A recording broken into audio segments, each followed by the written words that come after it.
self-serving, persuasive talkers of everything and nothing. We are Conversation Con Artists. What's going on, people? It's your boy, Mr. On Point. And I am Calamity Red. And we are Conversation Con Artists, back for another wonderful, fantastic episode. You can find me on Twitter and Instagram at Mr. MISTER_on point. And I can be found at Red_Calamity. Also, we are still doing the listener letter portion of the show. So if you have a question you would like for us to answer on the show, you can send it to our Gmail account, which is conversationconartist@gmail.com. Or you can find us on Facebook, Conversation Con Artists, and send it to us that way. We don't have letters this week. So we're back on our Reddit shit. Reddit. Let's see which one. Let's jump into. Okay, this is a good one. It's an interesting one. The title of it is it possible to make a relationship work when I don't like children, but my significant other has a child? I have no interest in having any children nor step into the role. I feel like what I want out of the relationship isn't fair for my significant other and his child. I really like this person that I'm dating, but I'm afraid I can't accommodate bringing a child into the situation without being resentful.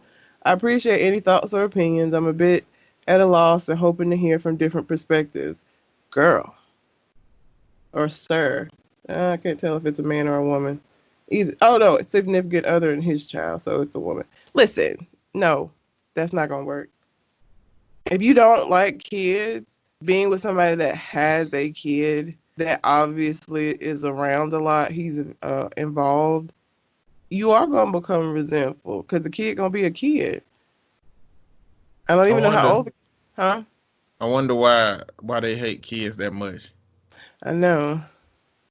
Is it like that dude on the beginning of Harlem Nights? You seen that? Oh, yeah. Kids bring me bad luck, man. I told you to get that little motherfucker out of here. Yeah, like maybe that shit happened. Maybe motherfucker lost all their savings. I mean, they didn't get clapped in the head. Here's the thing, especially for women. When a woman says she doesn't like kids or she doesn't want to be a mom, everybody acts like it's the worst thing ever. It's not. I mean, everybody isn't trying to walk around and have a baby, and that's cool. You do not have to do that in order for you to be a woman. That's not a primary reason for existence. Is not to birth these babies. So her not wanting kids is fine, but getting with somebody that has a child that he's involved with, and you don't like kids, not even that you don't want to have kids, you don't even like interacting with kids, that's going to be problematic. Especially as that kid gets older, like, and if you marry him and become a step parent, you are involved in some ways. Like you're not going to be able to be completely hands off. So that's going to be a problem, a big ass problem. Man, you know the worst dynamic that I've met with parents is a parent who have a child but clearly ain't a child type person. Yep. There's a lot of parents out here that just ain't child type people. That's one of the toughest dynamics to work with because no matter what, there's nothing you can say that'll make that person feel better about having had a child. Nobody, nothing. This is gonna make it better. And that's like one of the most tough dynamics that I've ever, seen when it comes to children and adults. Yep.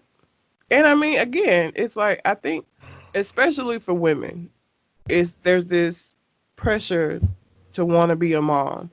And when you don't want to be a mom, people think you're selfish or all of this other shit. But the matter is, if somebody realizes that they don't really fuck with kids, I much prefer them just not ever have a kid as opposed to having a kid to satisfy some societal expectation, because that kid is going to suffer in the long run because it's going to be born to a parent that never fucking wanted it.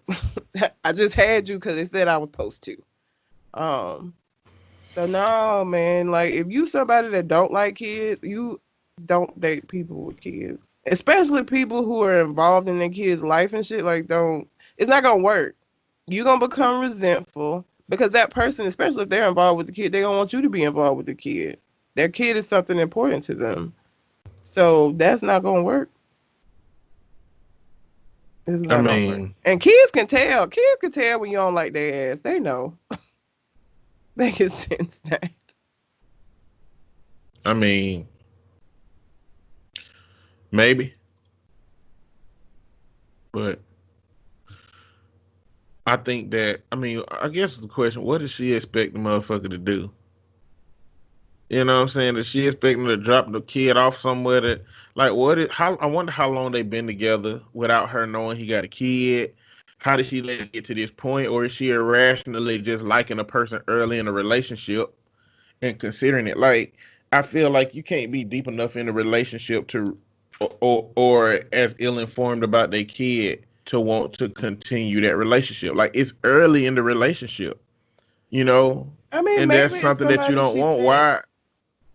She could have met him outside of like a dating situation, like I don't know, like coworkers or like some way in which you are able to get to know this person and maybe not necessarily know that they have a kid and start liking, who they are and what you've learned about them. And so now you like them, you invested because you got to know them, but now you boom, you got a fucking kid. Because Yeah. I don't know about how men. I know women talk about children a lot. Women talk about their kids. They are usually the ones that are interacting with the kid a lot. I don't know if men in regular conversation, like work chatter with coworkers, talk about their kids a lot. I don't know. Men at work. Yeah. Yeah. Yeah, they do. They talk about their damn kids. They get on their nerves and shit. Like, they don't be goddamn sharing that shit like women do. You know what I'm I wonder saying? if she But met him in a way where she wouldn't have necessarily, like she would have got to know him kind of without, because we ain't really necessarily asking each other questions. Because when you looking to date each other, we just kind of in around each other all the time.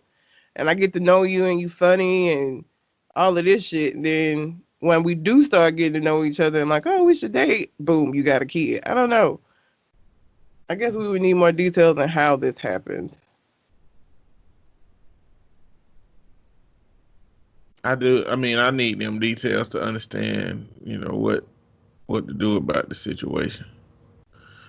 Um, Personally, if I don't want to be around kids, then I'm not going to date somebody with kids. I always used to say I don't want a kid. I don't want to date somebody with a kid old enough to say you ain't my daddy. But now I can date people with kids about to graduate at this age. I know it's fucking crazy. But as long as they out the house, fuck it. Oh, I'm just Jesus. playing clearly. Okay, this next one. See, this is the kind of shit that make me remember when I went on my fuck Greg rant about B. Scott and her husband getting with this white bitch and moving her in the house. This is something that reminds me of that. So this is a 32-year-old female and her husband is 35.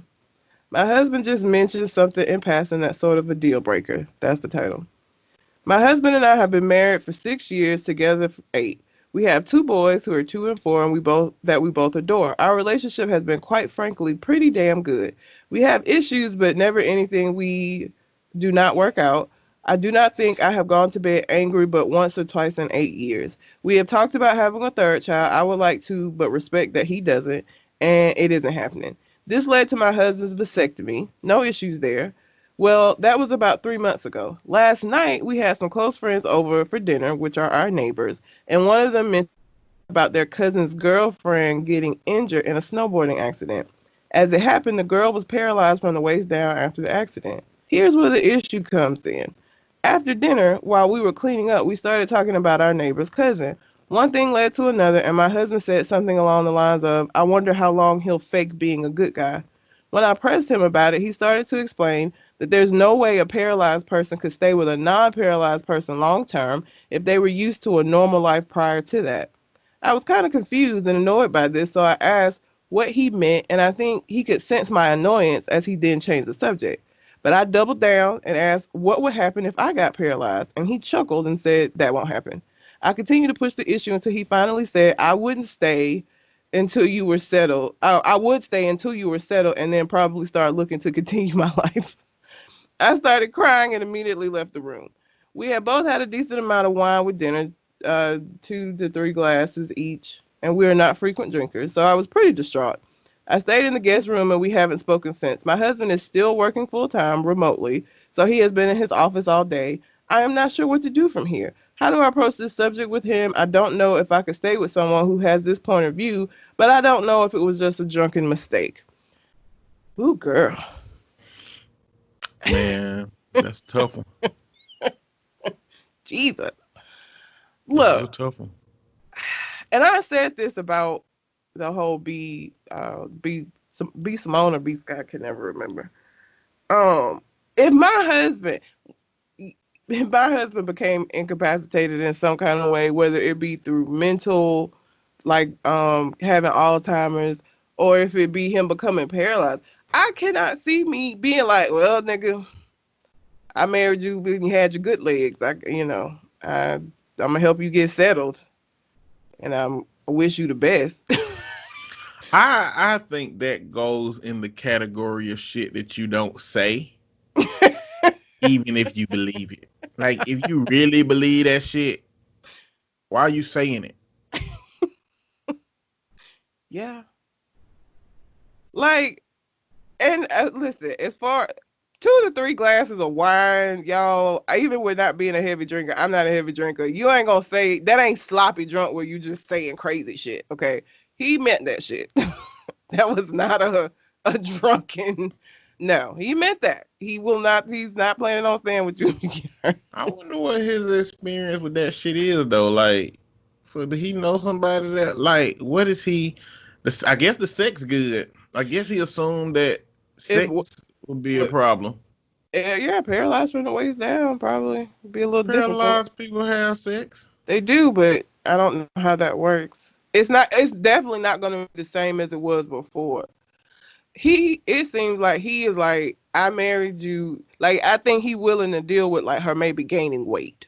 Okay. Mm-hmm. That doesn't necessarily stop the quality of life that they've been having, but like something major where it's like, we can have sex, but we got to do all of this maneuvering and shit that I didn't sign up for. I'm not with it.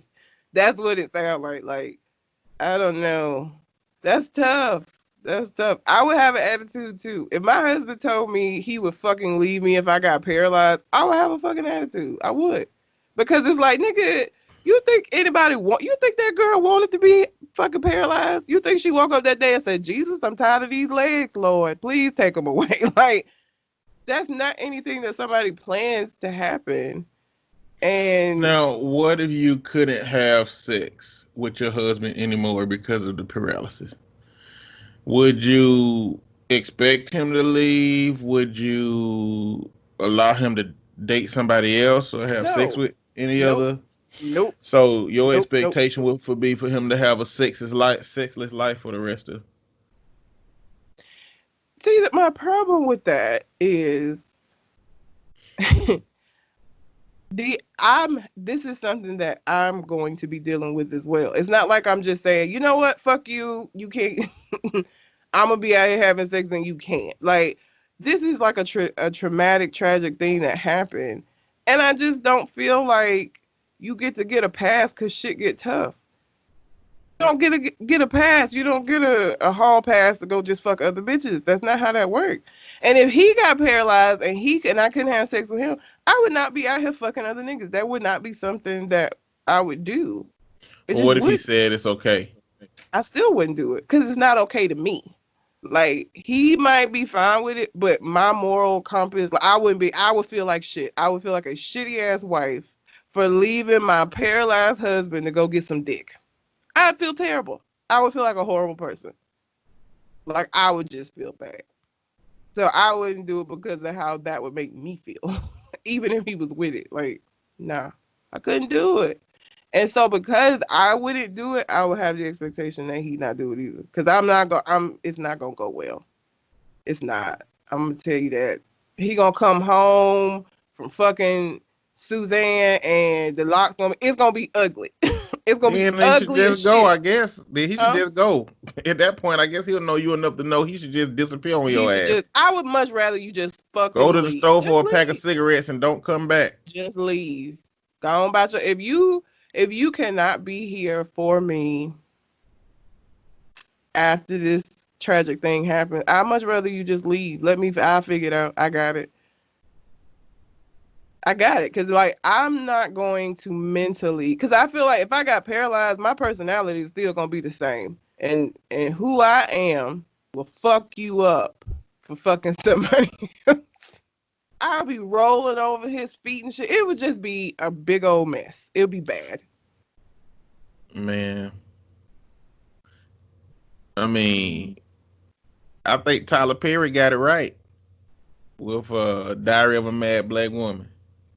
Goddamn, your husband gonna be in a wheelchair and gonna be slinging his ass in the tub, fucking his ass up. Listen, that's because she was angry with him. Had all that stuff not happened before, she probably would have just took care of his ass. But because he tried to leave her for that bitch, then when you get paralyzed, the bitch you left me for left your ass, and now you come and look at me, want me to help you. I would have threw his ass in the tub too, bitch.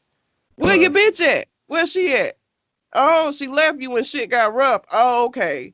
I guess you can give your husband some slop top for the rest of y'all lives. Only thing is you can't stop her from skiing on your face. He gonna have to clean it up. But paralyzed from the waist down. I have mobility in my hands and arms and shit. But you can't get away. Look, either you get away and the ski happen to you because you got to use your hands for your wheelchair, or you put your hands up and it go all over the place. You don't got that many options. What is this? Where this conversation ended up? Listen, I'm trying to find a solution for everybody. Okay. You know what I'm saying? Clearly, paralyzed people have sex. You have sex. You know what I'm saying? But I don't know. It'll feel weird, man. It'll feel like being on some Ted Bundy shit. I'm not saying that it would be an easy situation at all. But I feel like when you say you're going to marry somebody and stay with them and be with them and dedicate yourself to them, that's part of it. Like, of course, when you get married, you don't expect the motherfucker to become paralyzed. Just like I wouldn't expect you to lose your job and 2 years into our relationship and now I'm the breadwinner, or any kind of bullshit that could potentially happen. Like, that's not the expectation, but I don't feel like the way that you address that is to go run off and, okay, well. So I guess clearly I can come up with a bunch of scenarios, but your perspective leaves way too much room for some bullshit to go on that don't control the other person that you really just can't fuck with. And you saying you gonna stay there. Like, I don't know. So what about substance abuse? Now that one might be difficult. And not even because that one would be difficult because of my own background. So I got my own issues, not necessarily with substance, but alcohol abuse, because of my dad and seeing my mom stay with him and what that fucking shit looked like. That one would be a difficult one for me. I'm not gonna say that I would automatically leave, but I would struggle with that more than I would struggle with you becoming paralyzed. Like, emotionally, for me, because of my background, that would be more difficult for me. Because I would be torn between, being what I would feel like I should do as a wife, but also being afraid I will become my mother, or what I saw my mother as, in her dealing with my dad with his issues. That would be a lot harder for me than, like, you becoming paralyzed. A lot harder. You could just rob his ass while he's drunk and just use his cards for Amazon and shit.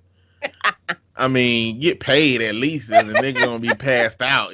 Get that money, shmoney, get it. My mom didn't. I watched my mom for all of my life clean up after my dad when he, like, literally, this nigga would piss in the floor. Like, she literally just cleaned up after him.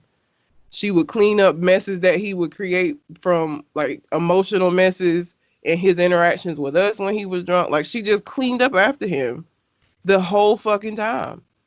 And I had an issue with her for a long time, like trying to look at her as the strong person that she seemed like outside of him, and that weak ass shit I saw when she dealt with him. So like that one would be a lot harder for me. And that's just because of my background. What about something that led him to need a colostomy bag?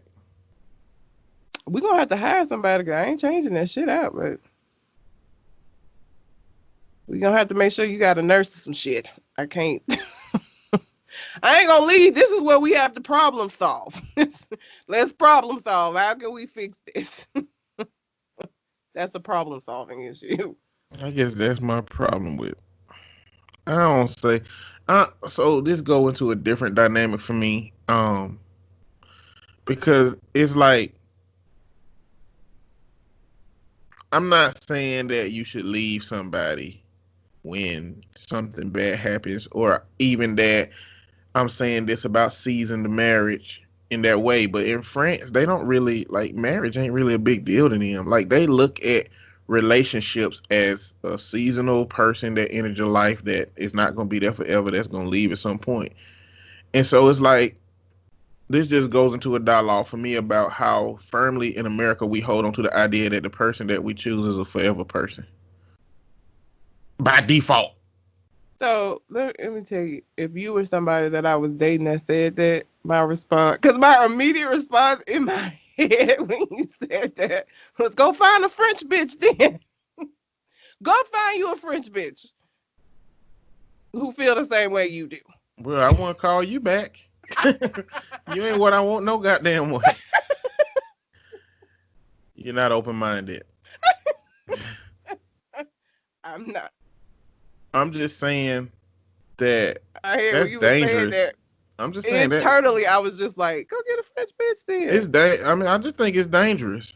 I mean, I think a lot of men and women out here are selecting somebody based on the idea that they want somebody for always. Here's the difference, though, for me. Leaving somebody because something unfortunate happens to them, to me, is fucked up. Leaving somebody because they are fucked up and doing fucked up shit to you is different. Like, I don't think people should just stay together with somebody that's whooping their ass or treating them poorly. I wasn't really bringing this dialogue up to compare it to that situation. I was just using it, I guess, as a segue to just talk about how the culture of marriage is problematic in a lot of ways. But that's why I mean Christian marriage, really, not just marriage. I think Christian marriage more so than anything.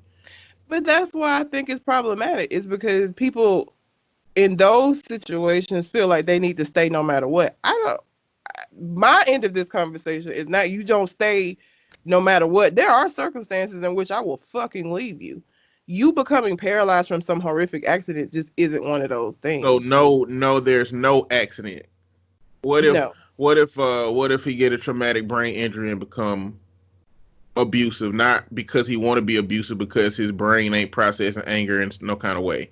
Like, I mean, there are things that can happen to a person that you can say, well, it's not their fault they're like this, and it can change their personality significantly. I mean, what about an injury that changes absolutely who they are? Like, are you dedicated to that body of that person, or are you dedicated to their personality? So I'm just saying, it clearly paralysis is a different thing. It is. But when you say, the difference between something that they do and the fucked up decision they make versus something that happens to them, there are things that can happen to people that still imply that there's going to be something wrong with them that you can't accept.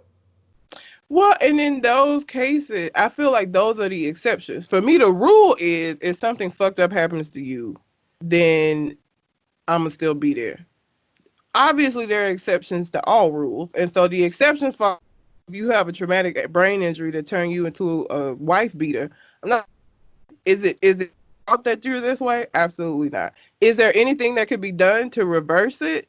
If there isn't, I'm not going to get my ass whooped just to stay with you, to say that, that's a different, those are exceptions to the rule to me. And every rule has exceptions. The rule for me is something fucked up happened to you. If we can work through it, I'm sticking with you. If something fucked up happens to you that completely changes who you are as a person and it negatively impacts me in a way that affects my safety I'm not staying with you. Even if it ain't your fault. It's terrible. But I'm not gonna get my ass whooped on a daily. Just So this brings up a much, much greater question for this conversation, though. When it comes to a mate and a hypothetical situation, how much stock about whether you can stay with your mate in that context should you put into it, given that it's not even a real situation? Like, I mean, clearly, if she never becomes paralyzed, that's fine. She said the relationship has been great. They love their kids. Everything has been good. This one hypothetical and his flawed ass perspective about something that she don't like is now making her question whether he's somebody she wants to be with.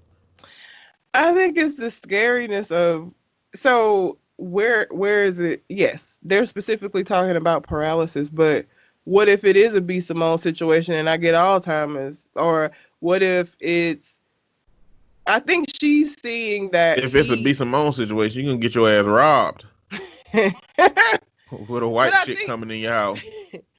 I think what this is doing for her, or why she's so upset, is because this is showing her that maybe where she thought that they were good and that he was going to stay with her, that there are circumstances in which that nigga dip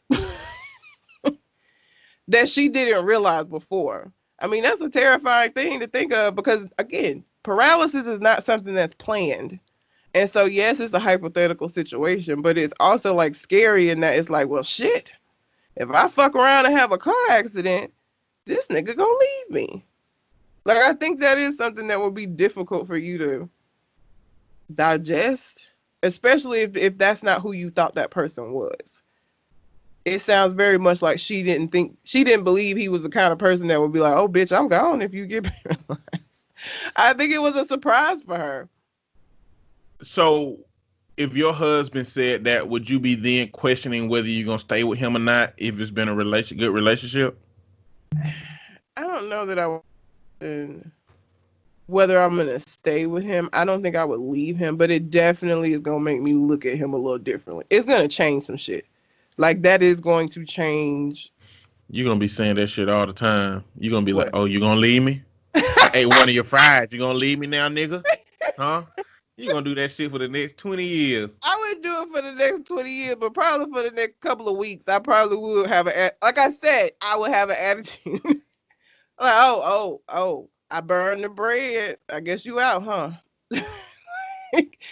It probably for the next 2 weeks. I wouldn't do it for 20 years. I would be in my feelings for it about a little while, though.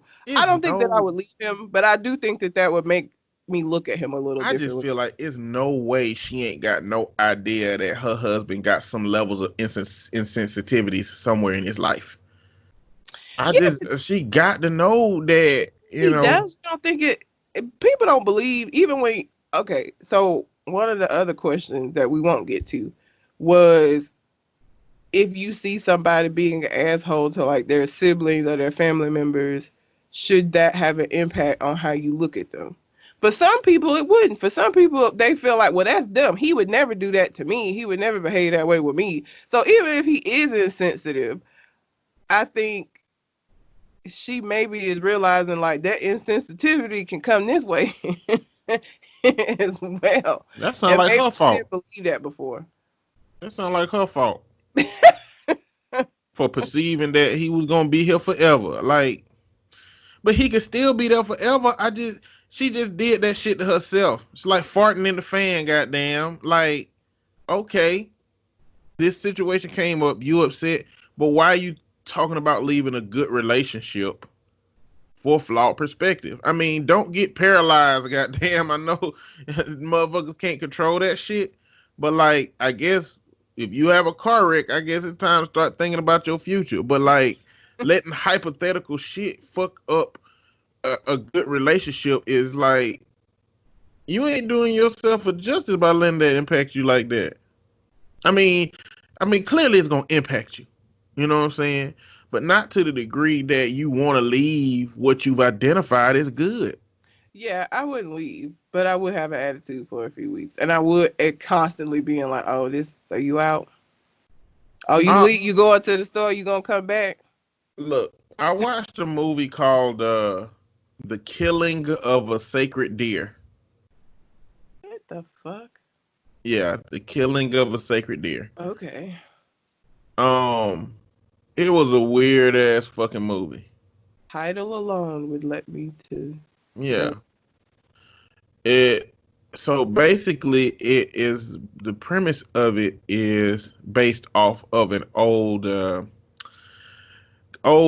folklore story where this boat this captain of an army was leading his army um but in order to continue the war he had to sacrifice his daughter to do so. And so Shit.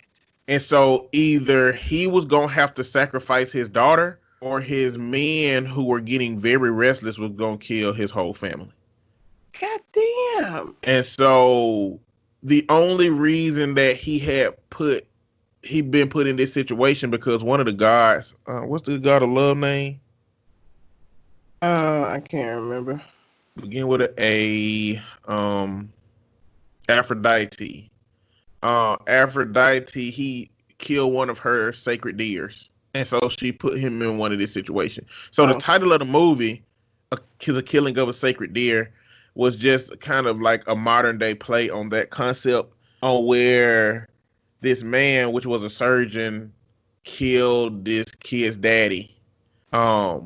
Because he was drunk, but I don't know how the kid knew he was drunk. The wife had to get records unsealed to see if he was drunk. And what happened was he met with this kid often. Like I guess he felt bad that his dad died, so he met with this kid at the diner. There was real awkward conversations. He bought him a watch every now and then. He was just really nice to the kid. And one day the kid sit down at the house and sit down at the diner and said, "Okay, I'm gonna go ahead and say all of this in one spiel." He said, "All right, you've got to choose which one of your family members want to die. Everybody is poisoned. Your daughter, your son, and your wife. And if you choose one of them to die, then the other ones will get better. But if you don't choose one of them to die, then they're all gonna die." And so he was like, "Okay, that's bullshit. You don't even know." So the movie don't answer how this kid pulled this off, but his son became paralyzed. He couldn't walk. And then his daughter became paralyzed. He couldn't walk. And the dude wasn't choosing somebody to die. He wasn't choosing somebody. He was just like, nah.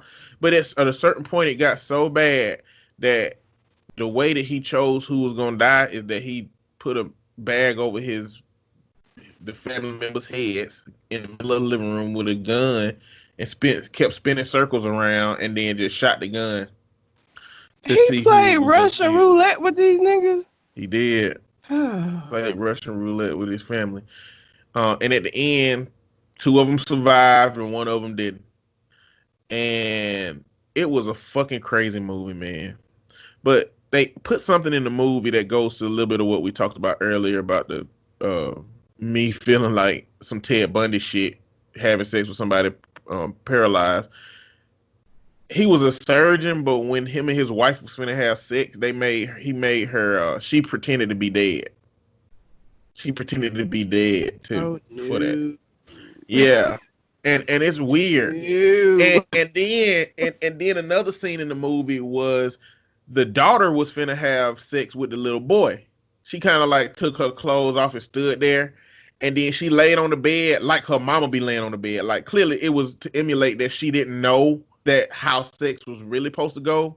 Apparently she probably seen her parents. Where the fuck did you watch this movie? It's on Netflix, man. It's weird as fuck, man. Yes. It's a suspense. It's a slow ass suspense thriller that never picks up pace. And a lot of the decisions that's being made don't make sense in the situation. They never tell anybody how this boy got this family so sick that no doctors could find out how they got this way and how they keep going into this sporadic paralyzation. The wife, in order to get the records, had to give his best friend a hand job. Like, it's a whole combination of shit that don't make sense to make this story happen. And reading like as soon as I watched it, it's 2 things that I've watched in my life that right after I be like, man, let me go Google what the fuck this is. One of them is the OA, which is the original Angel. I don't know if you know about that show. Season 2 done came out now, but You talked about it that before. first season threw me the fuck off. I'm like, I went to Google and put what the fuck is the OA? Um, and I found out then that I don't pay enough attention to movies. And then in the second one, I went to The Killing of a Sacred Deer, and they said it's supposed to be a comedy. And so it's a What thrill. is comedic about anything that you Look, just said? They say it's I guess they say it's like it's the comedy of irony, I guess. And moral limitations. I don't know, man. I don't know. It's just stupid. But this conversation was just making me think about the dynamics of, you know, what a hypothetical could do to your family. You know what I'm saying? If a hypothetical situation shows up, like, should you make a decision about your family's future or your mate's future because of what they will potentially do in a hypothetical that may never happen? Or can that hypothetical thing impact you to that in that way? You know, it kind of makes you want to be like, well, damn, I can't say no like weird, dark, insensitive shit around you, you know, because you know my true feelings about some shit, and you gonna interpret it and process it to it was if that happened to you, that's gonna be a problem. You can say I I'm mean, he happy should I have ain't just kept that paralyzed shit. again. He should have just kept that shit to himself. Yeah, He should have just kept it to himself. That was never gonna go over well. He definitely should have. I'm not saying, you know, all I'm saying is, you know, when a hypothetical show up, should that be a measure of why you leave that person alone? I don't I don't think so. I think you should just let life play out as it's gonna play out, and whatever that thing is, I hope it don't happen to me.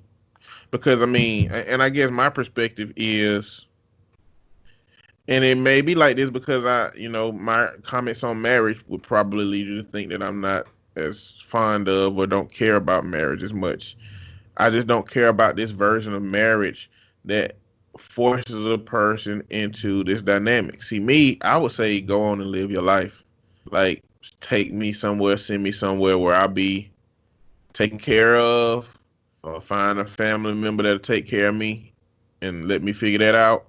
Or stay here with me if you want to, but like, let's define what your life look like moving forward. If I can't give you something that you want, Yeah, but your perspective is also, you are somebody that is open to um, polyamory as well. So I feeds into that because I'm not open to that. It feels a lot different for me for him to go off and do something, even if we've discussed it, because that ain't nothing that I am interested in or anything that I could see myself doing at all. So that's what makes it feel different to me. Is that under no circumstances, even if I was in the best of health, there's no circumstances in which I would be like, you know what, just, yeah, go ahead. That's not who I am. it there is a component of that which would make me feel selfish. Like, it's a component of that that would make me feel okay. Well, I'm sorry shit went bad for you, but you signed this piece of paper, so you got to take care of me and stay here for this amount of time. Period. Like, the next 30, 40 years, I'm sorry, that's what you signed up for. I don't expect you to leave me. That a part of that feels selfish to me. Well, if you had a kid with a disability, would you get rid of the kid? Would you get a kid up for adoption? Would you let somebody else take your child? Because you didn't sign up to have a kid that has some kind of a disability. You signed up to raise a regular child. No, you Like, didn't to sign me, up for nothing. You literally made a decision to have a child. Like, I'm talking about marriage. You literally signed on a piece of paper through sickness and health. Like, and because you signed that contract, that is the context by which I'm supposed to hold you hostage, not the other person. Not, we ain't even talking about staying at this point. I'm just talking about what I, as the person who has suffered something, will restrict my mate from. And like, I'm going to, like, if you see your mate being miserable for 30 years because of that, but they willing to stay, but they miserable. I would tell you to leave. I wouldn't make you stay. If you don't want to be here, here's the thing. In no way am I saying that you have to stay with me. I would much prefer you leave. If this isn't something that you can deal with, leave. What my whole thing, this whole conversation has been, is that you're not going to stay with me and fuck other people. That's my thing.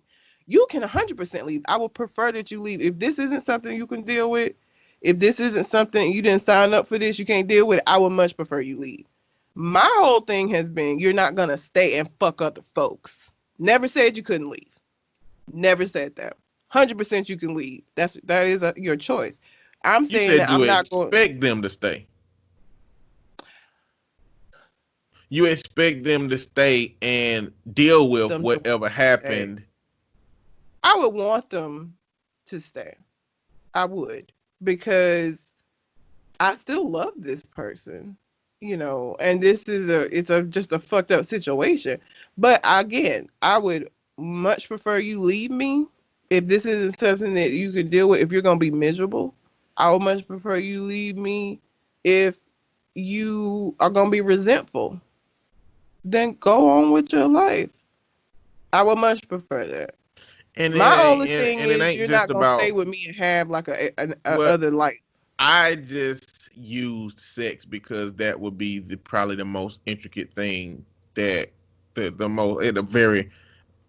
most significant thing. But like, I mean, it's other shit that a person could do that, like, how paranoid would you be, like, if that person want to go on a trip that wouldn't be easily handicap accessible, or if that person wanted to participate in activities that they used to do with you but you can't do anymore because of that? Like, would you tell him, well, you can't do that, that was our thing, we can't no do that anymore? Because we would have to create a new normal for us that isn't possible anymore. So I wouldn't deny him being able to enjoy the stuff that we used to enjoy. We just got to figure out, okay, we can't do those things together. That ain't our thing anymore. It can't be.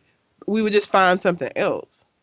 Do you think that you will be able to trust that he's doing those things without involving a person that, like, I feel like an affair would be easy to have? An affair would be. So here's the thing about me and cheating in general. I have learned to, I give you enough rope to hang yourself. I'm not going to do that to myself. I'm not going to constantly be, if you haven't given me any reason to believe that some bullshit is going on, I'm not going to set myself up emotionally to do that. I've done that before. That shit is awful. So until I see something that makes me be like, wait a minute, hold the fuck on, then no, I'm not going to assume that about you until you show me that that's what. Now, if it's a bitch that's around a lot now that wasn't around before, or if it's some things that have changed that would make me feel that way, then that's a problem. I'm not going to automatically assume that if you telling me that you're going to stay with me and that we're going to work this out and figure it out, that you're going to go out and get somebody else. I'm not going to assume that. I'm going to believe what you tell me until I have reason to not. I got you. It's just, it's just a really complex situation. In terms of how many different ways it is to respond to something like this. To me, it's not complex. Either you're going to stay with me and we're going to figure it out, or you're going to go on with your life. But like I said, for me, there is no in between of you get hall passes to go do this shit while I'm at home. I don't see any way in which I would be okay with that ever. Well, that, like I said, that part of it wasn't the essence of it. The essence of it was that there's a whole bunch of things that this person's life is going to be altered by in that situation. At what point are you comfortable with seeing how much their life has been altered, even if they will stay? Like, at what, like, it's going to impact you somehow. It's going to impact you somehow. I don't know if it'll ever impact you to the level of trying to figure out how to help that person get the thing that they need. But I've learned from some people that I know who have not necessarily a terminal illness, but that's been waiting for like kidney and then has not been in a situation where they could give they mate what they wanted. They were like, when you face with your own mortality, like what you would do to see the person that you're across from happy, it wavers a little bit. It did for them, but And clearly that's on a case by case basis, but I don't know. I'm just wondering how I would feel in that situation if I was the one who was, you know, having to take care of my mate, which but clearly I believe in outsourcing. So, it's definitely gonna be a person helping with a lot of the care part of it. Because I think So, that when you huh, so what if it was a kid that got paralyzed later in life? a kid, Yeah, your kid. shit, I'm gonna outsource still. Shit, somebody gonna be taking care of that motherfucker for me. Well, I'm saying you could do that with your wife though. Do Like what? outsource to have somebody to help take care of her. But would you want to walk away from that child? No, I mean, in this scenario, there's nothing that that child would be giving me, as in a return, that I would absolutely lose out on that I wouldn't do for my wife in that situation. Like Well, I your would, life would change though. Like you, even if you outsource it, having a child with a disability or a handicap, that changes the whole dynamic of your life. absolutely. It changes what energy I would have to put in to take care of them, which I wouldn't do 100%. I would have somebody doing it, just like I would have somebody doing it for my wife. But in either of those cases, I will fill in all the gaps that need to be filled in that situation, right? The difference is the expectations that you get from a wife and the things you lose from a relationship, affection, intimacy, sex. Those things are different than anything a child would ever give you. Like I would do everything for my wife that I would do for my child. It's just that the child ain't given a return that it becomes that deeply significant in a relationship with a mate.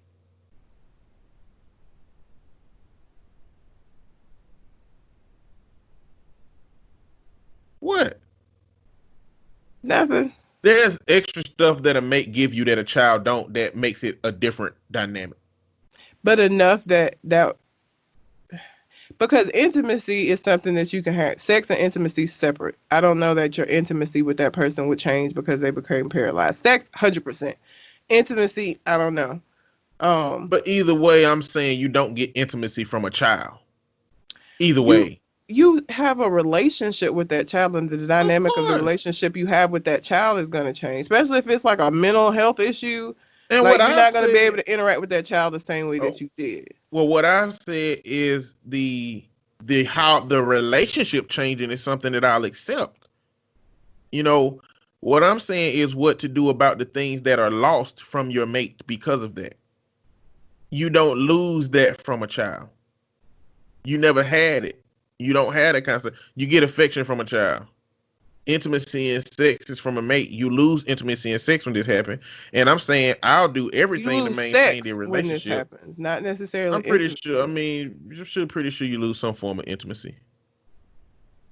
But you don't lose intimacy altogether. You Like you to don't lose me, intimacy main thing becomes that you lose is sex. intimacy That's the will be main thing. compromised. Intimacy will be compromised. But you don't lose it. It would change. A lot of things are going to change. The only thing that you would 100% probably not be able to have in any capacity, maybe, is sex. But either way, so intimacy is going to change, but you don't get intimacy or sex from a child. So what I'm saying is there's nothing to lose from a child outside of your time and energy in taking care of them. With that mate, you lose time and energy, but you also lose something that you were gaining from them.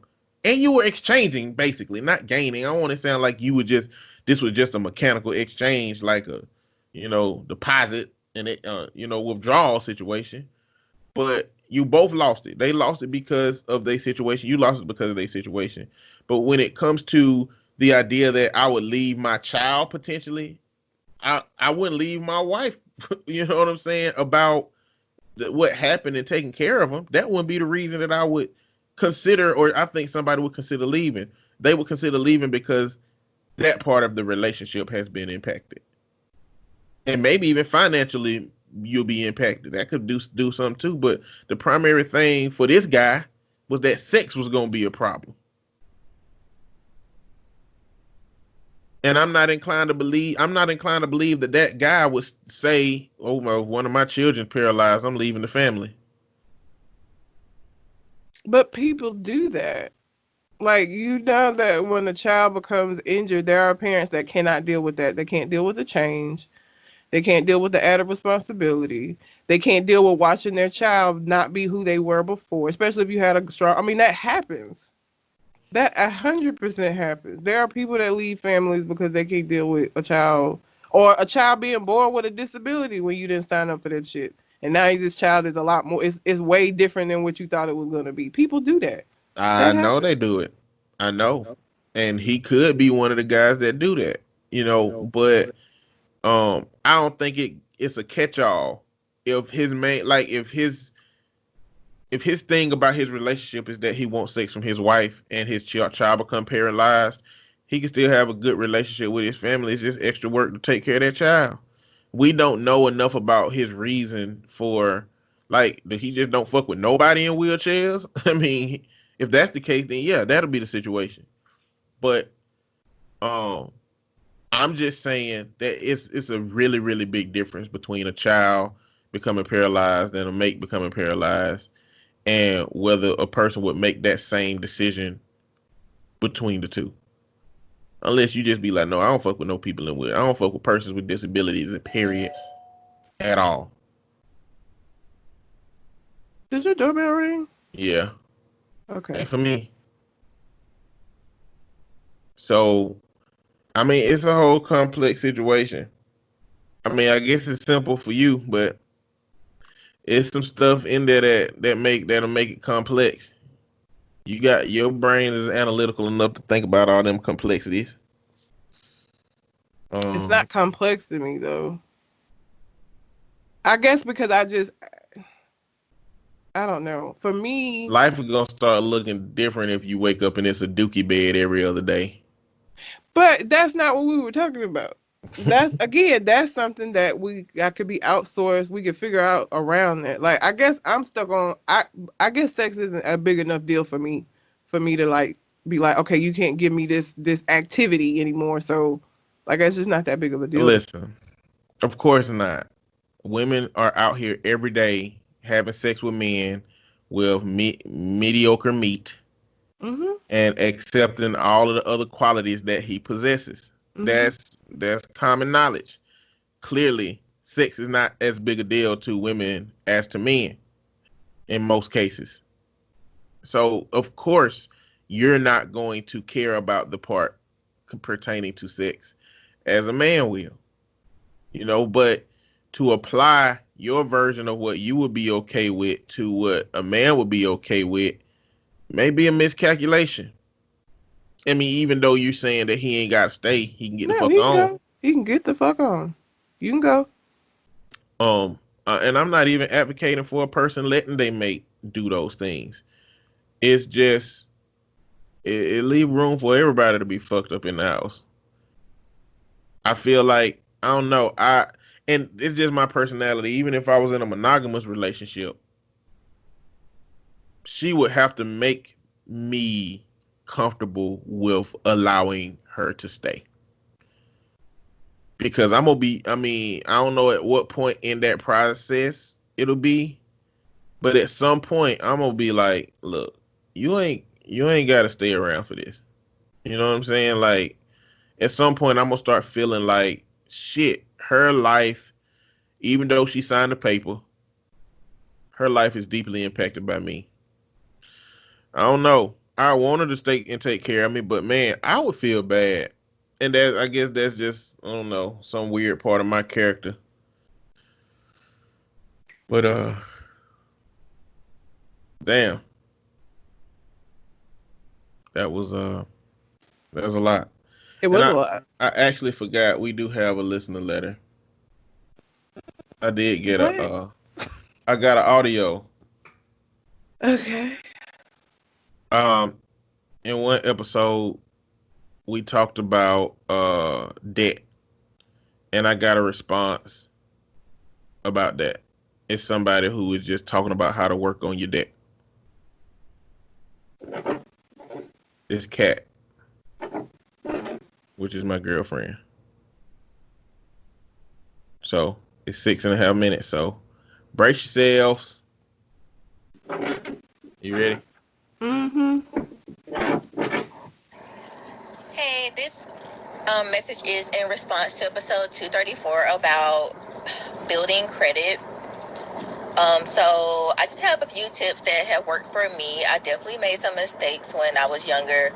I didn't understand credit, and we just gonna leave it at that. So some things that helped me build my credit is having an account open for a very long time. Your credit history is really important. And so I've had a credit card for maybe like 10 years. I also had other like store credit cards that I had open, but I had closed all of those, which I thought, was for the better. But actually, if you have accounts open, you just want to maintain them open, because closing accounts actually negatively affects your credit score. But that happened years ago. Now my credit score is fine, but so have an account open for a very long time and just consistently make even just a minimum payment on it, just to show that you make payments consistently on time. Another thing about credit history is say for instance, you have a credit card open for 10 years. Once you open a new account, whether it's a home loan or a car loan, whatever, another credit card, your credit history is going to be cut in half from there. So now it's going to say that you have a credit history of only 5 years instead of 10 years. So that's something to be really aware of if you know you want to open like certain things. You want to be mindful of when you do that, so that you can maintain the highest number for your credit history as possible. So if you know that you want to open a travel credit card and a car loan, then you might want to try to do that within the same few months, as opposed to opening one this year and one next year. So credit history. Also, another really good tip is just to sign up for these sites that just send you regular like credit maintenance checks, we can call it. So Credit Karma is awesome. It's free. You can just sign up and they show your credit report, your credit history, your credit score, all of that. Also, Experian is great because every month I get a notification saying, this month your credit decreased and this is why. This month your credit increased and this is why. So definitely sign up for these free sites to just continue to manage your credit. And then when you get those notifications, you can say, okay, the increase, I need to keep doing this, or a decrease, what's going on? Do I need to dispute something? Do I need to use less credit? Did someone just, steal my identification and open a house loan? That's something that is really helpful. Speaking of that, when you get your credit report, you want to make sure that you look at everything carefully and that you remember everything that happened on that report. If you don't remember something, or something looks a little wrong, then you definitely want to call whoever that line of credit is with and dispute it. Even if it's something that you just forgot or whatever, like just call and just try, just in case, because you never know. And with that being said, I had a situation when I got my home loan where it was being reported that I was paying like $600 and something a month for my student loan, when in fact I was only paying like $80. So my debt to income ratio looked a lot worse than it actually was. So that was something that I had to get in order for me to be able to get a larger amount for my home loan. So even like little things like that you may not think of, you want to be aware of, and that it can reflect on your credit. Another thing is to also just have something that is regularly reported each month as a transaction or as an account that you're paying. So, for instance, I know when you're like renting apartment, that might not be reflected to the credit companies. And there's three major, creditors who deal with the credit system, whatever. But if you're just renting, or if like your utilities are included in your rent, that those are opportunities that you aren't getting, that could have, shown like, hey, I paid stuff on time, and I've been paying this stuff on time for 3 years. So there's actually a program that I heard about that you can sign up for, and it will report to the creditors that you're paying this rent every month, so that it can show that you do have like this credit history. Because if you're renting an apartment for 3 years and you have nothing on your credit history to show for that, that's just, that's a waste. So you definitely want to make sure that you have some type of account where you're paying every month, and it's also being reflected on your credit. So if you can have a phone bill, or internet or something.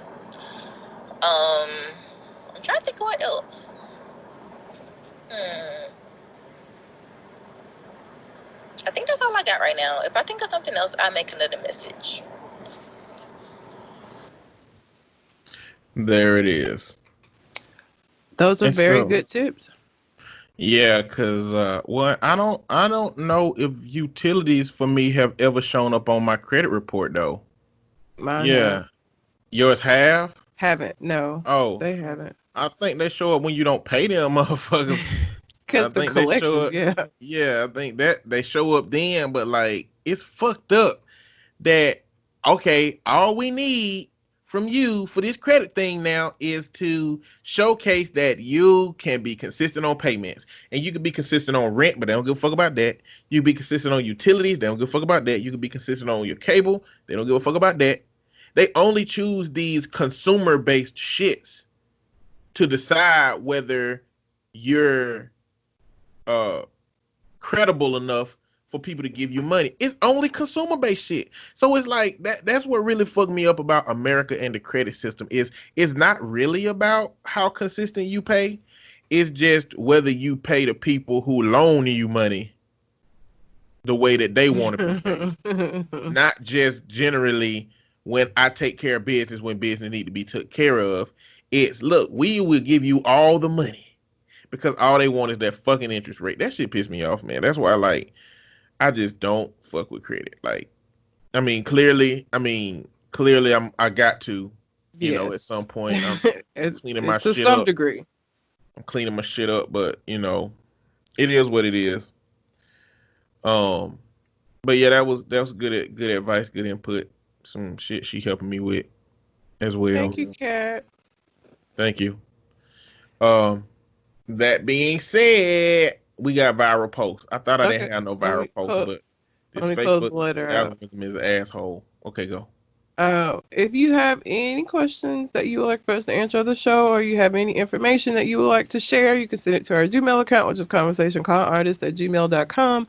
Find us on Facebook, Conversation Con Artist, and send it to us that way. All right. Now, let's get into these viral posts. It's a lot of Walmart shoppers at Target. Ma'am, we don't wear bonnets in here. Yeah, Target is clearly upscale grocery shopping. It's when you want a better experience than Walmart. They used to be Bloods and Crips, but Walmart has now got out of the gang life and put their colors down and changed over to some green and yellow shit. But Target is still banging hard. They are just more upscale than Walmart. Sorry. Bonnets are not hats. I feel very strongly about this. It's not a fucking hat. It is something that you sleep in. Okay? I hate it. It annoys me. It drives me insane when I see people out with their fucking bonnet on. Like, just put your hair in a ponytail. You ain't nobody saying you gotta come out of the house with your face beat and shit. But like basic shit like taking your bonnet off your fucking head. That sounds like some childhood trauma shit. It ain't. It's just I don't understand. Your mama ain't never came nowhere with a bonnet on her head. No, and she would whoop my ass even now if she saw me out with a fucking bonnet on my head. No. I wish My my mom mama did would not try do to that whoop my ass today. I grab the belt mid swing and stare her dead in her eyes. And don't say shit. I just be staring at her. She know she can't do shit. She couldn't do shit when we was 16. We just let her whoop us because that's what black families do. Black families convince kids that whoopings is normal and abuse in those cases is normal and just expect us to take it. Like, because a person without kids and don't work in the mental health field was trying to convince me that, well, the kid just gonna, if the parent try to whoop the kid, he bigger than her. He just gonna stop her. It's like, no, he ain't. No. That kid done been convinced that the ultimate disrespect is not letting somebody beat your ass up when it comes to your family. And so they let them do it. It's fucking bullshit ass conditioning. It is. Yeah. No. Oh yeah, bonnets. I mean, if it ain't a hat, then it's a hair cover. I mean, a head wrap ain't a hat either. I can deal with a head wrap more than I can a bonnet. Bonnets and do-rags, I hate that shit. Like, why you hate do-rags? Because it's not a fucking hat either. It's not a like, I feel like wraps are accessories. Wraps are it's like a hair accessory. Do-rag is an accessory. No, it isn't. Yes, it is. It's become an accessory. Niggas accessorize with do-rags. I mean, you ain't gotta like it. But you can't call it something that it ain't. I don't think it's an accessory. Deny that it's something that it is. You wear it to keep your waves straight at night. Or I guess all day. I don't know. Yeah, all day. Pursuit the waves don't stop until your hair stop growing. But a do-rag definitely ain't. Not wearing a do-rag fuck up progress. You know what I'm saying? And when your do-rag ain't on, you got to be brushing. And niggas can't brush out in public, but they can wear a do-rag out in public. I can't stand either of those. Look, black people, white people brush their hair in the morning and go. They do. Because they put that semen gel in their hair to make it stick up like Cameron Diaz. And you can't brush it after that because you want it to stay the same. Our hair ain't like that, man. We carry our hair care regimens with us as men. Women, y'all ain't got to do that. Y'all figure out a way to get them protective styles in and get your shit took care of. We keep that shit with us, man. Those of us who use brushes and do-rags. Because, you can't make niggas seasick with do-rag at home on the goddamn countertop. Oh my God.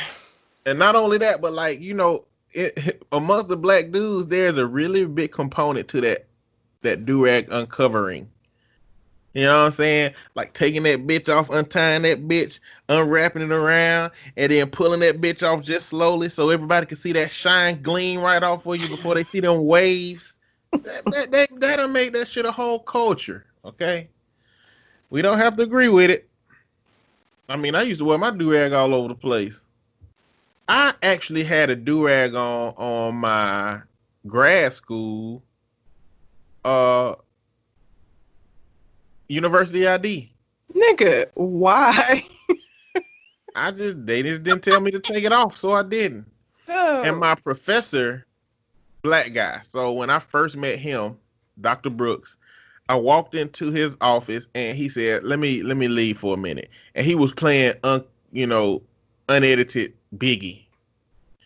And I was like, he did that shit on purpose. Like, he want me to think he cool as hell this first time I done met him. Like, why would he do that? He literally said, with this guy. But he said,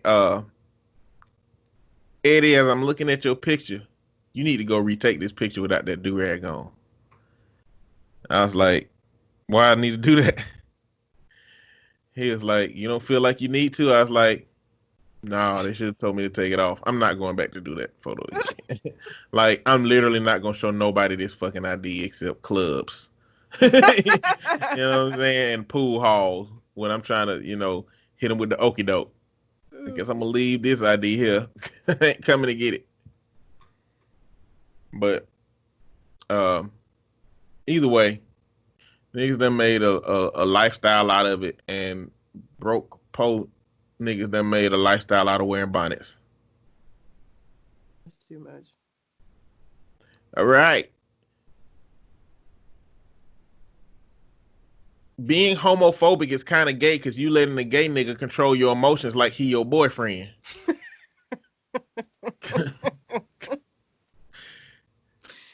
That's funny. That's a funny way to it's fucked up. combat homophobia. Be homophobic. You gay because you homophobic, nigga. These gay cats control you. I got one. Let me see how long it is.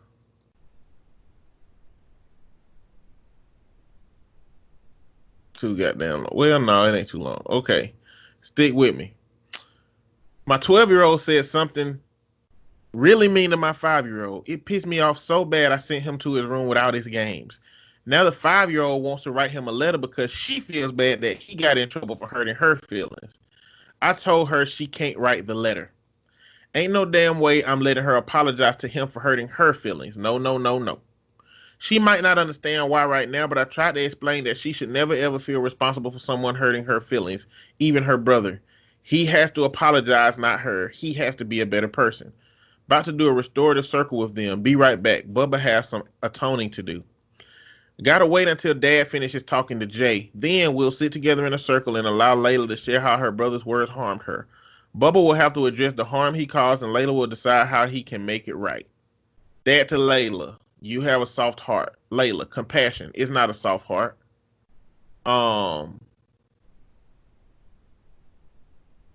A comment says, I totally get where she's coming from. I always hated when I felt like it was my fault my brother got in trouble. In most cases, it was a scenario similar to your tweet. I love her compassion. I get it too. That's why Dad and I talked to her about the proper way to show compassion. It's not taking responsibility for someone else's actions. It's speaking up for herself and being open to accepting an apology when it comes. There's a big difference. One person says, I wish I had learned this lesson early in my life. Way to go, Mom. Me too. I still struggle with immense guilt after holding someone accountable for their actions and words. They're the ones that hurt me, yet I always feel like I'm in the wrong. I saw that post. It was a good post. Yeah.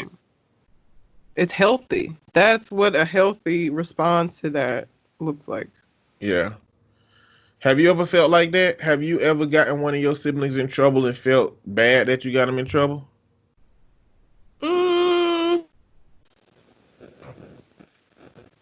Brothers were assholes. No, I won't say that because I felt like when they got in trouble, they deserved to get in fucking trouble. Because they was doing some fucked up shit to me. So maybe I'm not a compassionate person. But I have felt that way in relationships. I have felt bad about being angry at somebody for some shit that they did. There are niggas that'll make you, they'll do something, and then you come at them about the shit that they did, and somehow they turn it around on you, and you just feel like, well, shit, maybe I was wrong.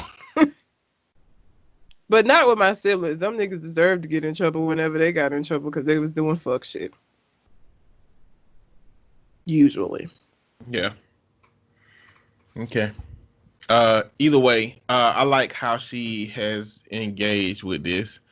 And this is gonna be what her daughter needs to have the self-confidence to stand up to niggas that would feel that she would otherwise feel bad about something that she having to give them a consequence for. That's the kind of shit where a woman may feel like she need to leave a motherfucker and don't leave him because she feel bad about how that person gonna feel if she leave him.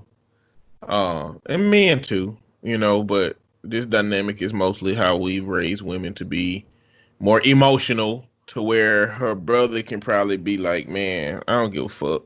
to where she got to be like, oh no, don't feel like that. That shit. Well, hopefully the son also is learning to take accountability for his actions, and he's going to learn a lesson from this as well. But it says she shared how she felt. He told her he shouldn't have said it. She told him saying sorry was what she needed. They both shared one thing they love about the other and hugged. She gave him his games back. I let her decide when he could have them. Took about 10 minutes. I guess the daddy addressed what the son said and where he got it from and why he would say something so mean. But that would be another thing that would be important to me is knowing the context by which this son came across this bullshit and how it happened. Yeah. Okay, me. Baby, get on top. Her. Nigga, you wanted to fuck me. That is stupid. That's not Your how phone that works. close to that cable? Oh. Better? Yeah. That's stupid. That's stupid. That's not how that works. It's not, because once you say, I mean, if that's how you feel, for me, sexual engagement 100 of the time, I want it to be both of us wanting it. Yeah. That's what I want. That's what it's supposed to be. If sex ain't both of us trying to get the same level of engagement, if it's literally you saying, okay, well, I guess you can use my body for a little while. Nah. I just use my hand. Thank you very much. But I mean, you're gonna have to let me know that. Look, I don't feel like having sex, but I will. Nope. I'll wait till tomorrow or the next day or whenever you're ready. I'll wait. All right. Black people get on my nerves because how does you got the right one and you got the wrong one mean the same thing? It does. You got the right one today, nigga. You got the right one today. You got the wrong one. Bitch. Yeah. You got the wrong one. I guess the difference is having the right one is about being prepared for what is about to happen. Like, you got the right one today. Whew. I've been working out. I woke up on the right side of the bed. I smell good. You know what I'm saying? You better get your ass whooped and remember this Aqua de Gio. About to remember this goddamn cologne. Every time you smell this cologne, you're going to remember this ass whooping. And maybe you got the wrong one means that, oh, I'm ill prepared for this shit today. But that's all the more I got shit to lose. I ain't put on no goddamn deodorant. Oh my God. I ain't brushing my hair. I took my do-rag off and now my waves ain't shiny. I always think you got the wrong one is, oh, you normally get away with this shit because you pick people, but you pick the wrong motherfucker today. You finna get these hands. Yeah, that make more sense than mine. Next one. Remember in the 90s to get online, you had to murder a robot each time and it would scream and scream until its death powered your internet? Oh, dial up. Don't miss it. Yeah, you had to murder that motherfucker. That shit sounded awful. Yeah, I did. Next. When I block one person, I block everyone affiliated with them. One band, one sound. That's too much trouble. Who the fuck got time? It is, man. You Ain't just nobody got dramatic. You're a dramatic ass motherfucker. That's what that too is. much. If my girl got pregnant, I'd leave her for the benefit of the kid. It's a known fact that single mothers breed athletes. See you on draft day. He's an asshole. Yeah, these motherfuckers. Jesus. But a lot of people be posting for the likes, bro. For the controversy, too. If you can make a post that get 500 women commenting bullshit about you, yeah. You doing well. In a bad way. Okay, for clarification, Becky is a younger Karen. Becky equals 20s, Karen equals 30s and 40s, Susan equals 50 plus. I have a story about Karen, actually. You gonna tell it after this? Yeah. Okay.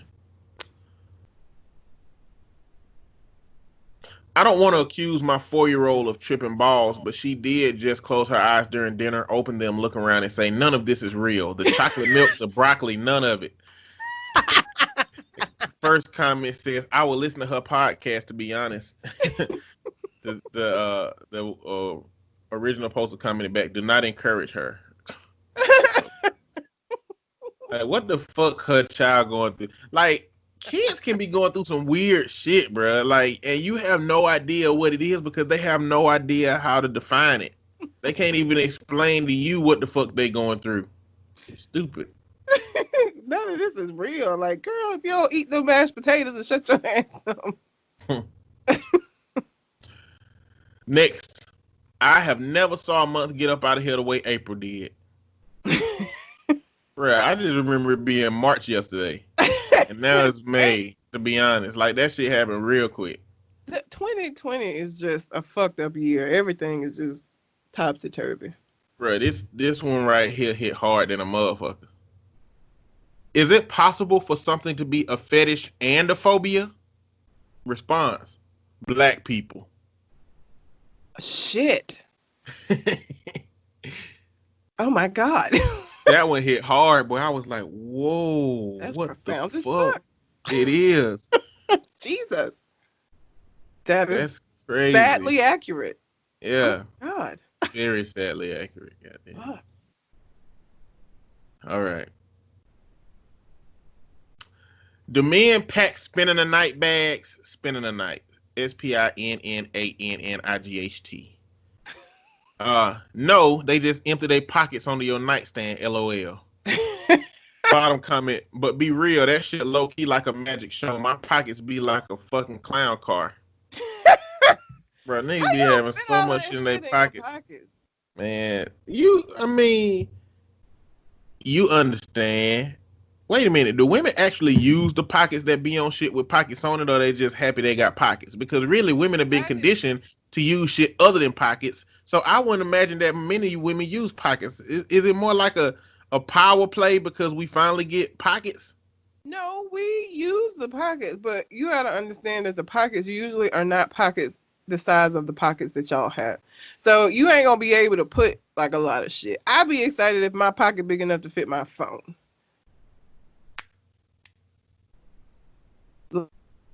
Usually not big pockets. The excitement of having pockets and the ability to put some things in there, but I don't think we would ever be able to fit all of the shit y'all do. It is like a clown car. You just pull out, like, how is all of this in your pocket?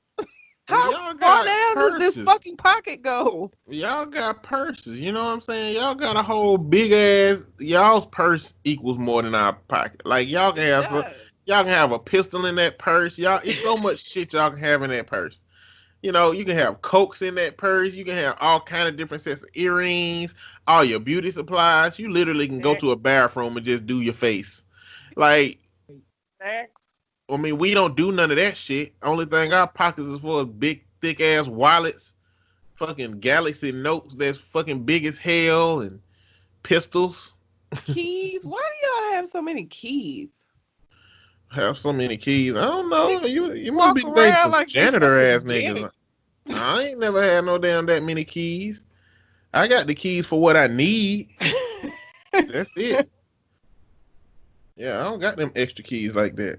Some of y'all be having janitor keys, and I'm just like, your car key, your house key. What the fuck is all these other keys? Those are the only keys I have. I have keys to my parents' house.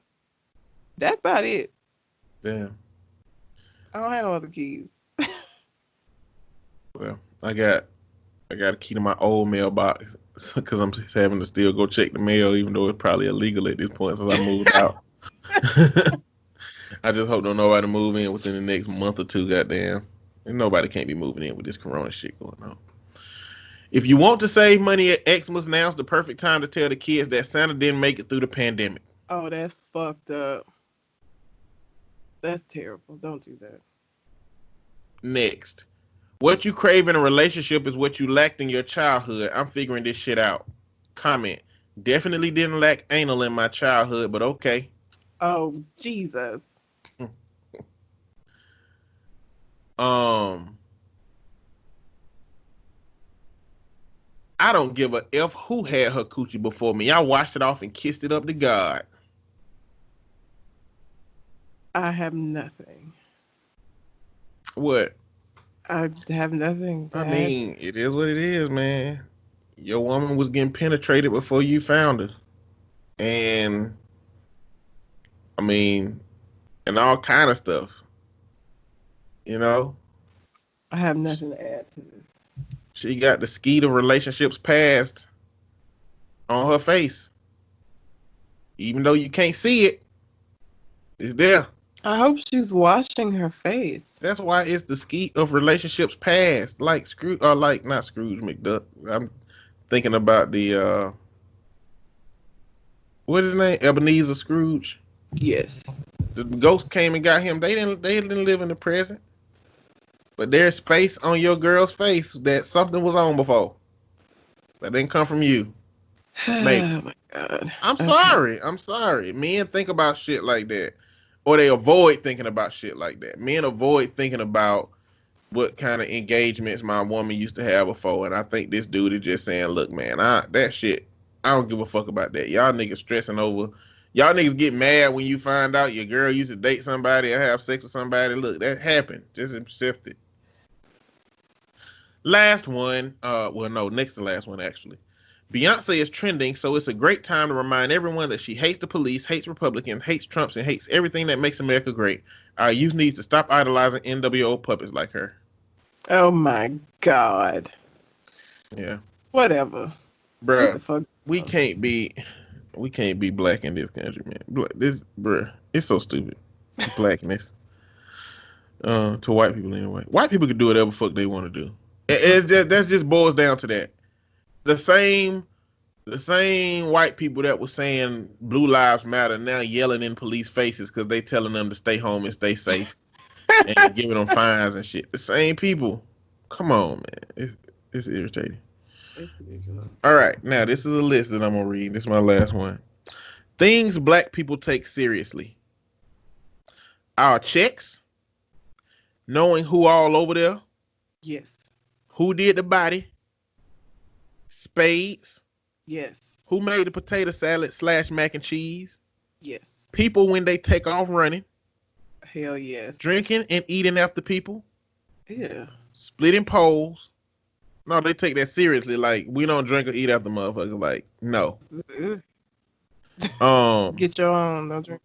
Splitting poles, not putting purses on the floor, Big Luther versus Skinny Luther, not cutting a baby's hair before 1, sitting facing the door / exit, not calling elders by their first names, sweeping near your table, being offered a bag after a purchase, speaking when you enter a room, street clothes on the bed, not responding to being called with what, and not eating the food at potlucks. All of those are. The sweeping at the table. I don't know what that one is. That's it's a superstition. If you sweep somebody's foot, then it's bad luck. Oh, I never heard And that one. you- All of the rest of them. You want to know how to fix it? In order to combat the bad luck, you got to take the broom and spit on it. The first time I saw that, I was like, what the fuck just happened? Why the fuck did she spit on the broom? It was at McDonald's. Because, you can start a sweep without people paying attention. And I hit this woman's foot with the broom. She grabbed that shit out of my hand and spit on it. Now, don't you be sweeping around my feet. I'm like, what the fuck wrong with your ass? I ain't know nothing about no superstition. So I was like, man, somebody just went at me about sweeping. And, back then, Google wasn't that accessible. I mean, Ask Jeeves was here, but it didn't have that much goddamn information on it. The algorithms wasn't helpful enough to send you straight to what you're looking for back in them days. That shit was a little bit more complicated. But that's the list, and that's it. All right. What you got? So let's talk about Karen.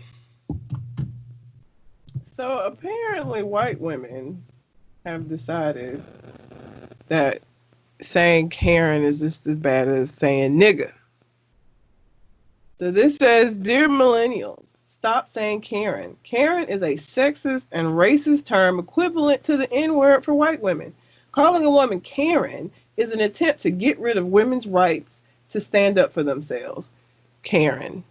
That's not what Karen is. That's not what Karen is. That's not what Becky is. I don't even know that it's ever. Have you ever heard anybody say Karen and they're referring to some women's right and saying, you don't want somebody's being called Karen if they doing some white shit, like some entitled white shit. Yep. Asking for a manager. I don't know where women's rights fall in it. And it is not the same as the N-word. White people get on my nerve with that kind of shit. Listen, this... No. No. Wikipedia says Karen is a term. Karen is a term aimed towards entitled and demanding white women.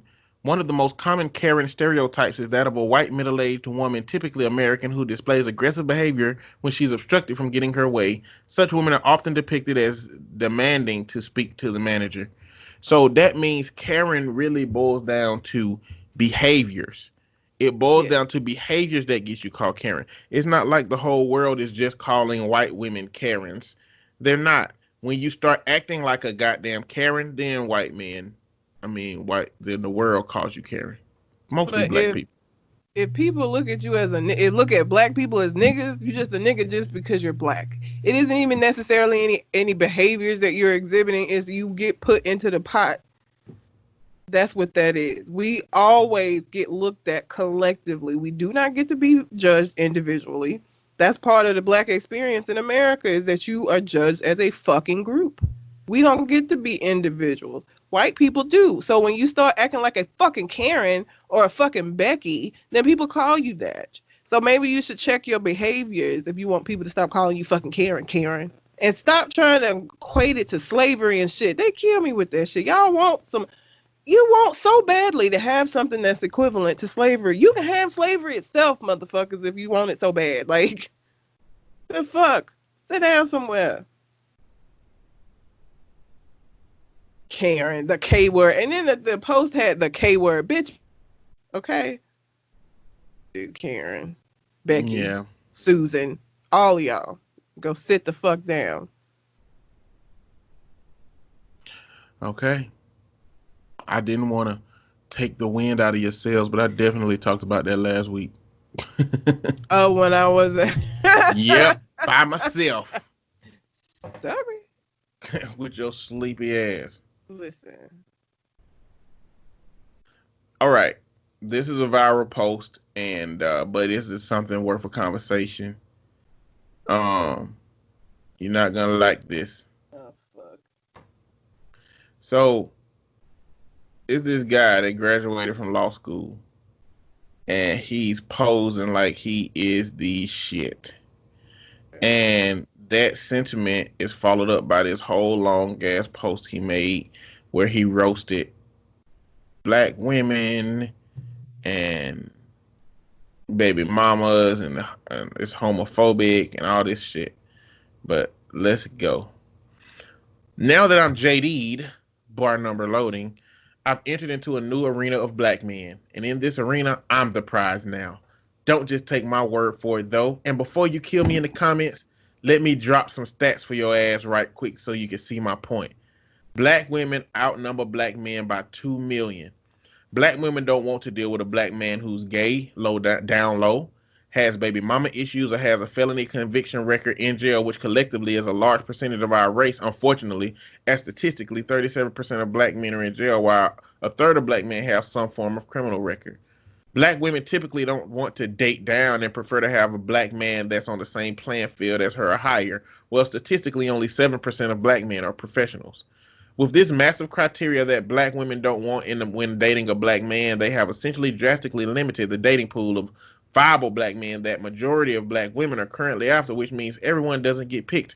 And statistically, 70% of black women go unmarried. You see where I'm going here?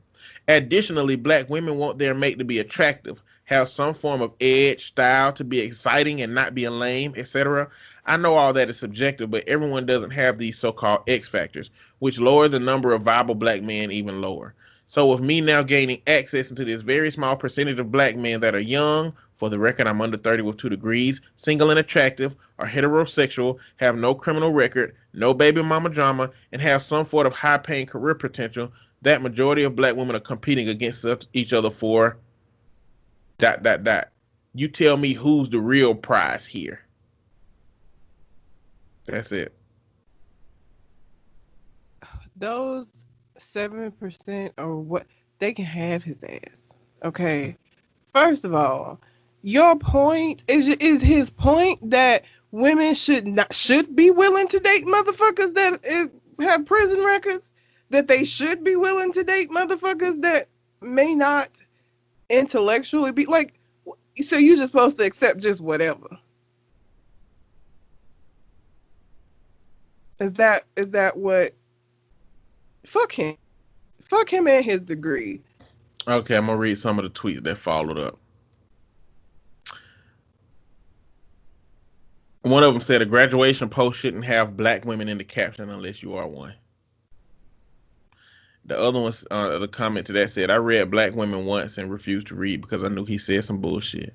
Yeah, usually. Now, he got a twin brother, and so Black Twitter went to go do some research and discover that King's brother is also a law graduate who passed the bar, while he himself did not. The nigga that talking all it didn't pass the bar? Did not pass the bar. Graduated from law school.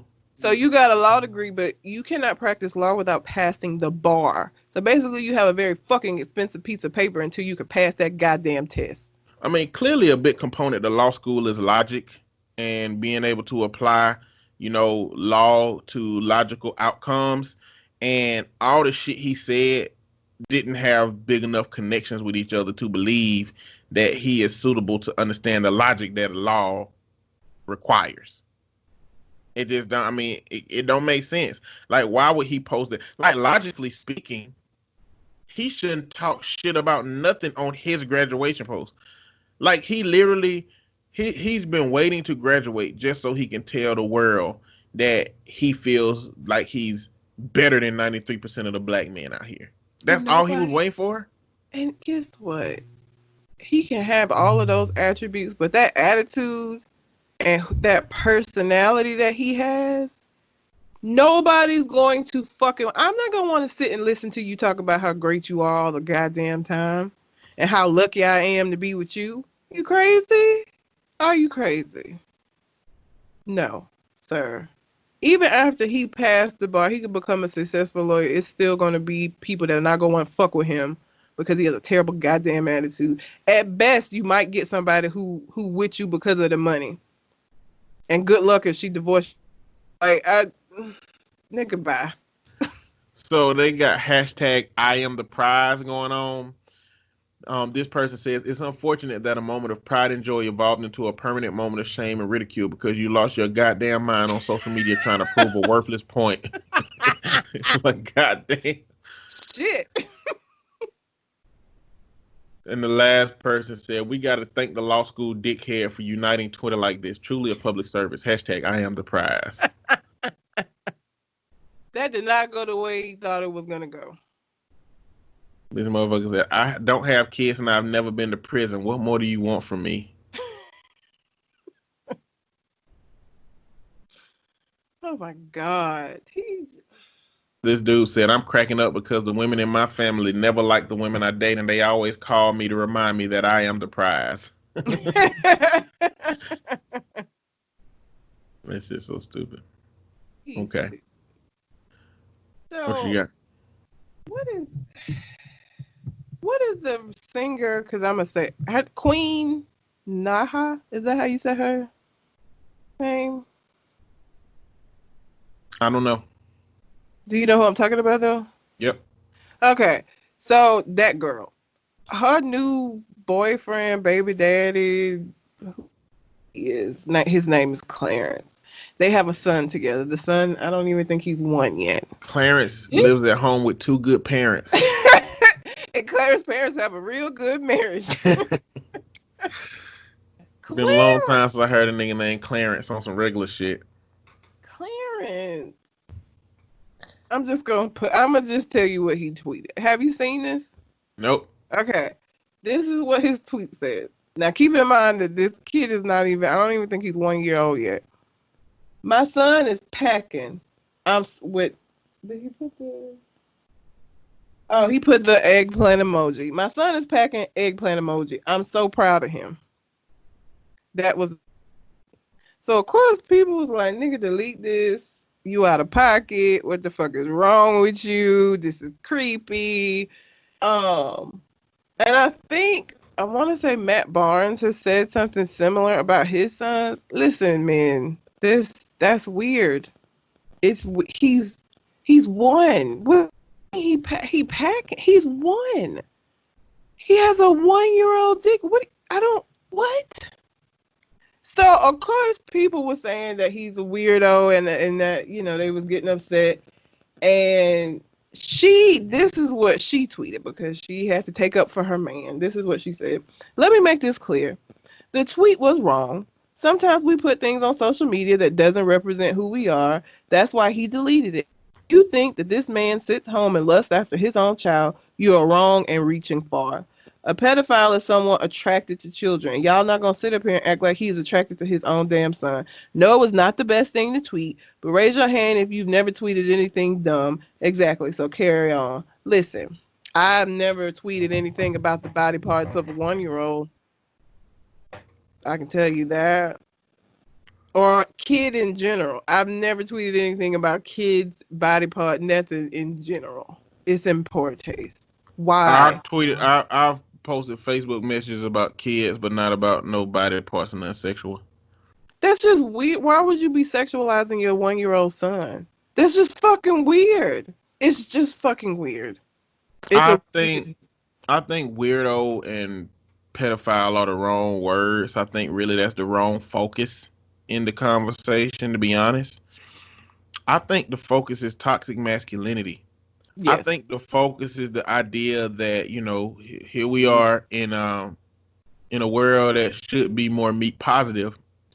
But fuck! I knew you were gonna ride. Go ahead. Listen, we're in a world that should be more meat positive, but what we focus on is not like he could have said my 1-year-old just, picked up his first, basketball. He could have said my 1-year-old always finish his plate, happy plate, big eater.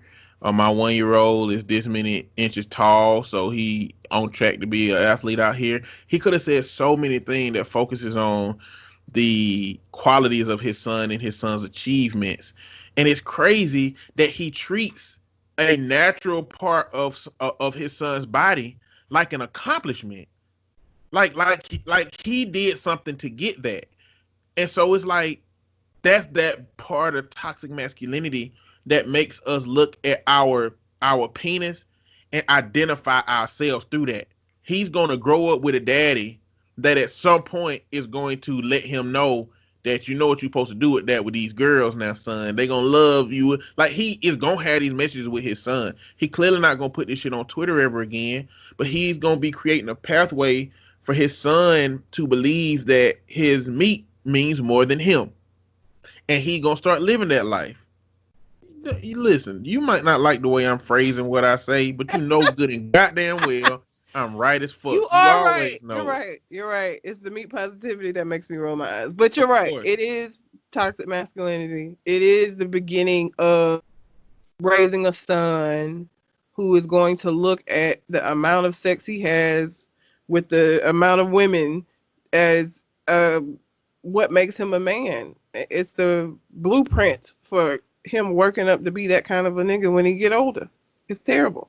And I just, even the fact that you changing this kid's diaper and that's what come to mind, like, nigga, you like, why?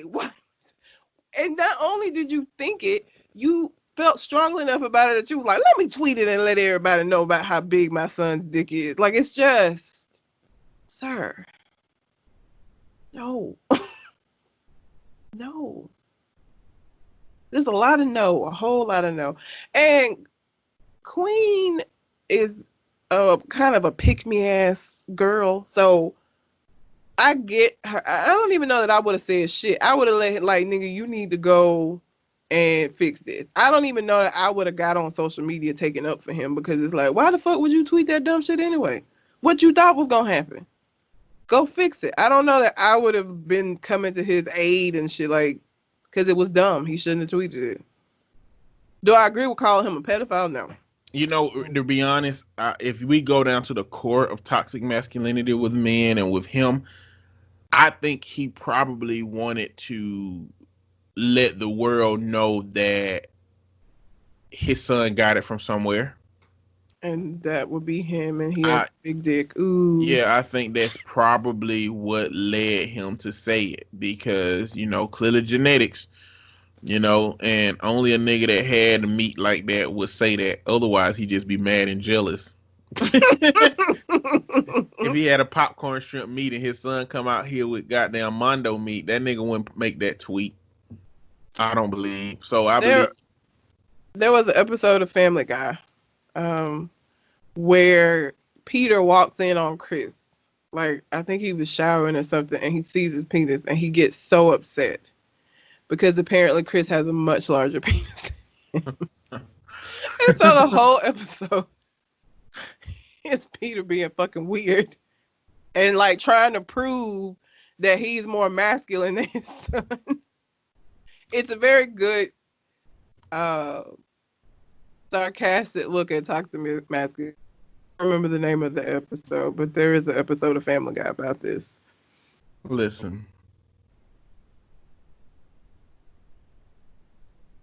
Big dick energy is real. Okay? Big dick energy is a thing, but it doesn't Hold necessarily on. Big dick energy is real. But the perception or the idea that big dick energy comes from a big dick is false. It is very false. Big dick energy, maybe the confidence that a man has when he believes that having a bigger dick is connected to confidence and lets him have a certain stride means something. But any man can have that stride. Any man can have a woman wanting your ass before she see what the fuck you got in your pants if you carry yourself the right way. Yes. We can't continue to be led to believe that the only way that we should have that confidence as men is if we have a penis the size that we believe is supposed to be connected to confidence. Confidence does not come from anything you have. It comes from what you have chosen to be. So be it, and don't worry about what society say about meat. And if society say something about meat in a tweet, then and it's inappropriate, 86 that nigga, I guess. I don't know. I would never listen to him no way. I mean, I don't even know what he does that isn't. I mean, I literally wouldn't listen to him. I literally just probably just a regular nigga. A nigga from my hometown or some shit. Probably she knew as hell. I think she was a SoundCloud artist at the beginning and just picked up fame kind of like SZA. Because that one song, whatever that, I don't remember, was it Karma or? Bro, if you get on SoundCloud and make a couple of good hits and you got a whole bunch of people, you'll make some money, goddamn. But and you'll get a record deal at some point if they feel like if you make an album and you're gonna bring $1 million about $10 album, shit, we gonna do that. So next thing we gotta talk about is this. This might take us out. This definitely gonna take us out. Or we're gonna go over. I'm gonna set this up. We know Joe Biden is the front Democrat runner, right? Mm-hmm. And we know that right now Joe Biden is dealing with rape accusations, right? Yes. Now this supposedly happened in 1993, and a lot of people are using Joe Biden's words against him. But I'm gonna kind of clarify what Joe Biden said. Joe Biden said that all women should be believed when it comes to Me Too. And from them being believed, that should start an investigation. Right? Okay, we believe you. Because the problem is that women, when they say, hey, such and such touch me, they be saying, okay, we don't believe you. So women should be believed. Believing them should enact the steps it takes to determine if it's true or not.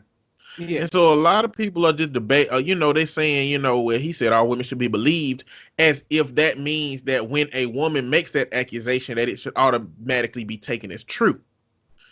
Those are two different things. They are two very different things. And I mean, listen, I don't know what more you can ask of Biden. Biden said it didn't happen. If she filed a report with the Senate, I want the government to go find that report and let's see what it says. That's what he said we need to do. Okay. Now that's neither here nor there. Uh, I've said on the podcast that Joe Biden gonna have to make a down payment to the black community. I don't know if you remember me saying that. Yes. And I think Stacey Adams would be a really good down payment for me, or just somebody black, a black female governor or mayor, or political figure outside of Kamala Harris would be great. Like somebody black, like Kamala Harris ain't Kamala Harris. Damn, I can't say this shit now. Kamala Harris ain't American black. She's half Jamaican, half Indian.